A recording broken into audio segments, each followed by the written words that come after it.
Well, after an incredibly exciting pre-final for these Rotax MicroMax karts, which is drivers between the ages of 7 and 11 years old, unbelievable battling between them, so close. But the great thing for this grand final, look at the weather conditions. They haven't got the wet tyres on anymore.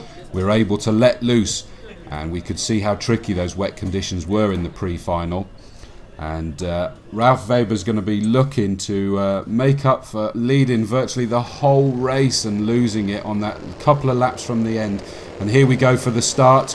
Ralph Weber is actually going to be starting down in 5th after leading all that race. He's going to be looking to make up as many positions as possible. And through we go. Everybody seems to be through the first corner cleanly. As we head into the hairpin, and again, everybody cleanly, very well behaved. And at the moment, we have kart 556 just about in the lead. That's Marcel Sumach, who was really putting pressure on Ralph Weber the whole way through that race. And I guess it's fair to say he actually pushed him into a bit of a mistake come that end there.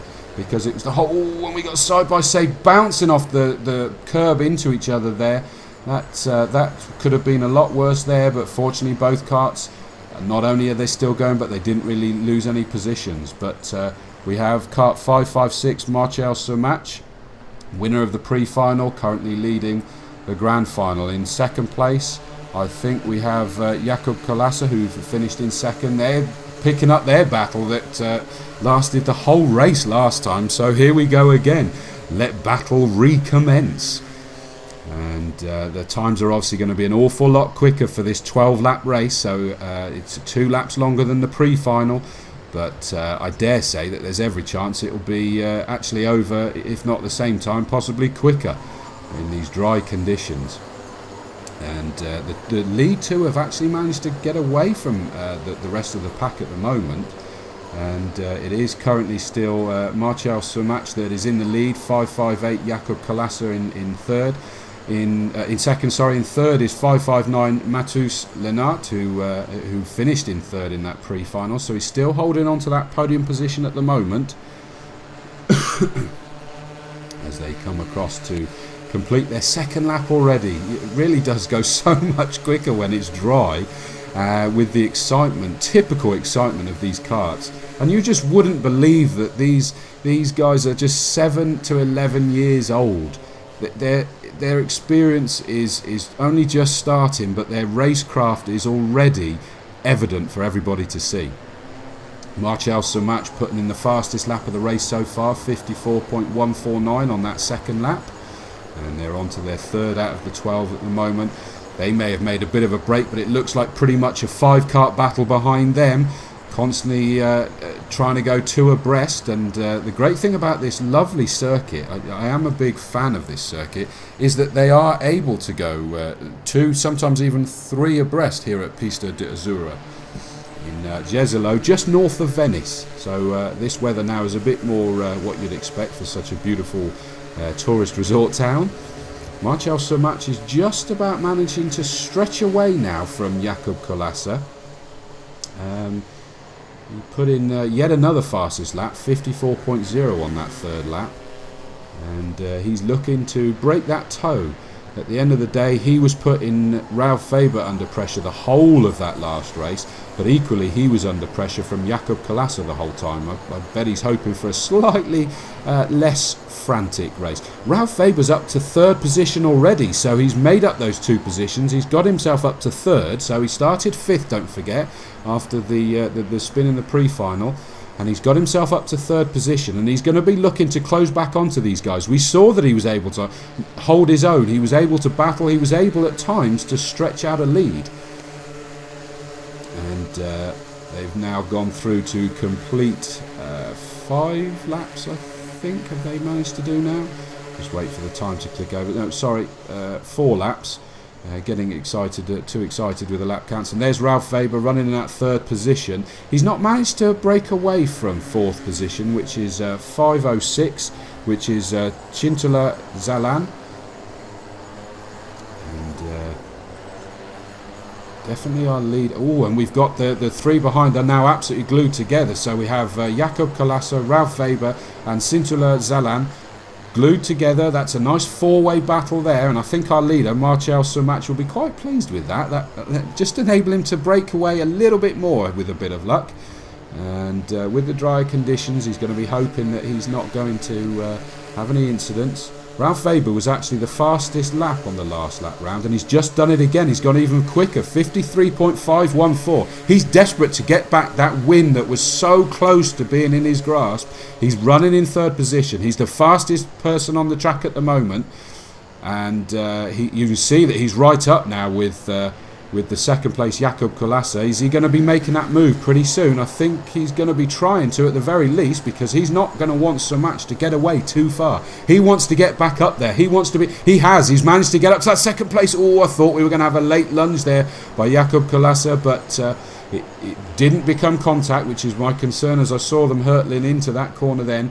It isn't, but we have 556, which is was that 556?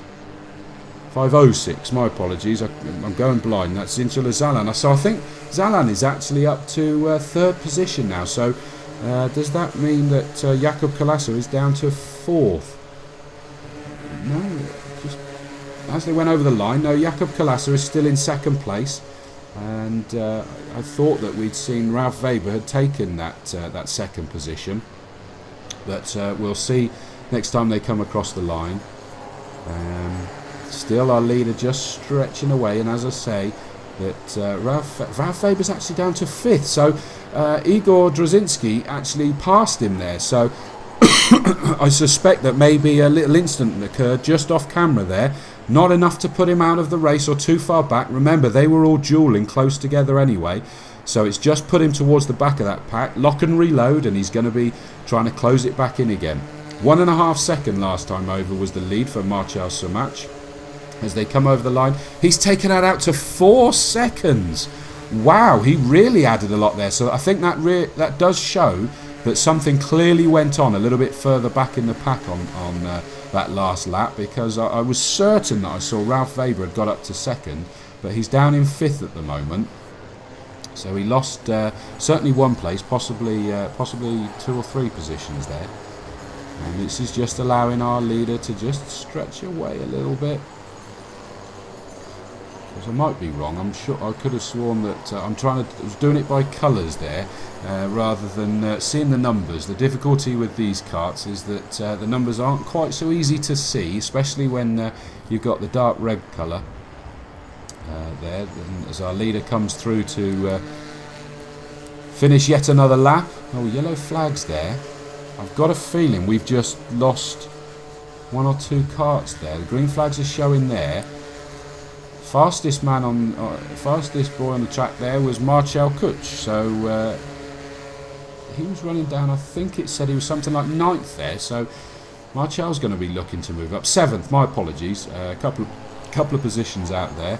I think we've lost there on that lap, number 516 Elia Galvanin and 535 Divier Pitka. I don't know whether they went out together, whether it was contact or whether they just both happened to have retired on the same lap.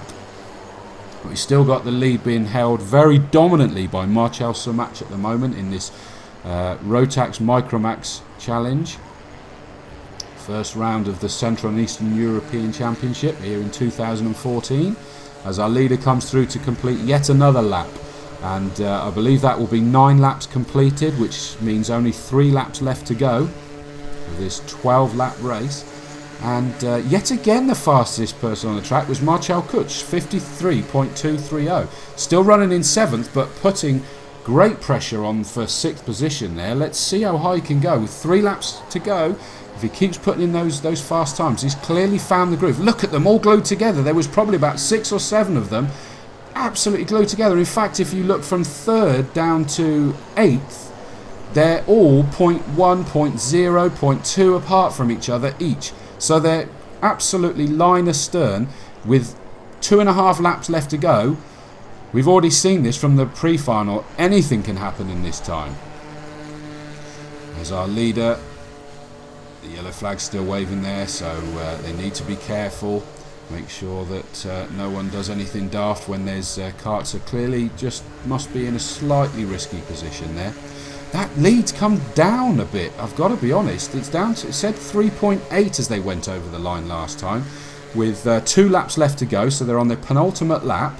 That looks a lot less than 3.8. I think that we've got that being dramatically closed in right now.